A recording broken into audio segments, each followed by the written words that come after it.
केंद्रीय सामाजिक न्याय एवं अधिकारिता राज्य मंत्री रामदास आठवले का भाजपा कार्यकर्ताओं ने किशनगंज में पुष्प गुच्छ और गार्ड ऑफ ऑनर के साथ स्वागत किया। इस मौके पर मंत्री ने बिहार की राजनीतिक स्थिति पर अपने विचार रखे और कहा कि बिहार में भाजपा और जदयू दोनों मजबूती से खड़ी है।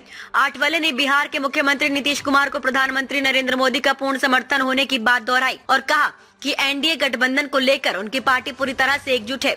उन्होंने ये भी स्पष्ट किया कि वे दलित वोट बैंक को एनडीए की ओर आकर्षित करने का प्रयास करेंगे और आगामी चुनावों में एनडीए की जीत को सुनिश्चित मानते हैं। दिल्ली की राजनीतिक स्थिति पर बात करते हुए मंत्री ने कहा कि दिल्ली में भाजपा और एनडीए को बड़ी सफलता मिली है।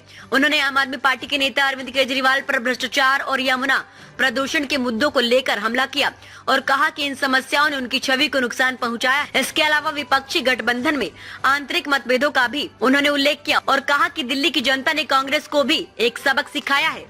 मुझे लगता है कि यहाँ बीजेपी और नीतीश कुमार की जेडीयू दो पार्टियां स्ट्रॉन्ग पार्टियां हैं और मुझे लगता है कि यहाँ दोबारा सरकार आने में कोई दिक्कत नहीं है और मुझे लगता है कि जिस इसके पहले जो चुनाव हुआ था वहाँ माननीय नरेंद्र मोदी साहब ने नीतीश कुमार जी को आश्वासन दिया था कि अगले मुख्यमंत्री बीजेपी की 77 सीट आएगी और जेडीयू की 45 सीट थी मौजूद थी। नीतीश कुमार जी का एक इमेज है, नीतीश कुमार जी एक स्ट्रॉन्ग आदमी है, इसलिए उनको मुख्यमंत्री बनाने का सपोर्ट माननीय मोदी साहब ने किया था। चुनाव हो जाएगा और हमारी इंडिया जीतेगी।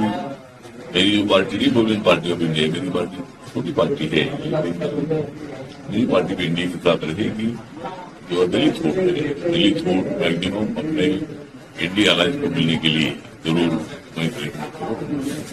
पूरी वीडियो देखने के लिए आपका धन्यवाद। अगर आप इस वीडियो को फेसबुक पर देख रहे हैं तो कृपया हमारे पेज को फॉलो करें और यदि आप YouTube पर देख रहे हैं तो कृपया हमारे चैनल को सब्सक्राइब करें।